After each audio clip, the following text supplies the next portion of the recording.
চট্টগ্রামের সীতাকুণ্ড জেএএম সংস্থা কর্তৃক পরিচালিত আলহাজ গোলাম হোসেন স্মৃতি বৃত্তি পরীক্ষা 2025 অনুষ্ঠিত সকালে সীতাকুণ্ড সরকারি আদর্শ উচ্চ বিদ্যালয় ও আলিয়া মাদ্রাসা দুয়ো কেন্দ্র মোট 1000 শিক্ষার্থী বৃত্তি পরীক্ষাতে অংশগ্রহণ করে। প্রধান অতিথিরা ফুলেল সংবর্ধনা জানায় সীতাকুণ্ড পৌর যুবদল নেতা তানভীর ফয়সাল। এতে বৃত্তি প্রদান, সাংস্কৃতিক অনুষ্ঠান ও আলোচনা সভা অনুষ্ঠিত হয়। এতে প্রধান অতিথি হিসেবে উপস্থিত আছেন বিএনপির সাবেক যুগ্ম মহাসচিব ও চেয়ারপারসনের উপদেষ্টা অধ্যাপক লায়ন আসলাম চৌধুরী FCA। আরও উপস্থিত আছেন সীতাকুণ্ড উপজেলা বিএনপির আহ্বায়ক ডক্টর কামাল কদর, চট্টগ্রাম উত্তর জেলা বিএনপির সদস্য AKM শামসুল আলম আজাদ, পৌর বিএনপির আহ্বায়ক কমিটির সদস্য বখতিয়ার উদ্দিন চৌধুরী। অনুষ্ঠানত বিভিন্ন নেতৃবৃন্দ উপস্থিত আছেন।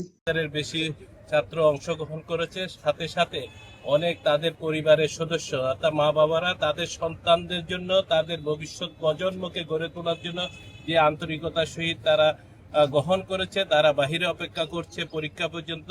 তাদের এই প্রয়াস, আমার বিশ্বাস যে আমাদের এই প্রয়াসের সাথে একযোগ হয়ে সামনে আমরা এই সীতাকুণ্ডে ভবিষ্যতে এই ছাত্রদেরকে আদর্শ নাগরিক হিসেবে গড়ে তুলতে পারবো এবং সমাজ গঠনে তাদের যারা সুদৃষ্টি রেখে এবং ভালো ভূমিকা রাখতে পারে। সীতাকুণ্ড প্রতিনিধি রাফি চৌধুরী ফাটের নেতৃত্ব, সিএনটিভি নিউজ, চট্টগ্রাম।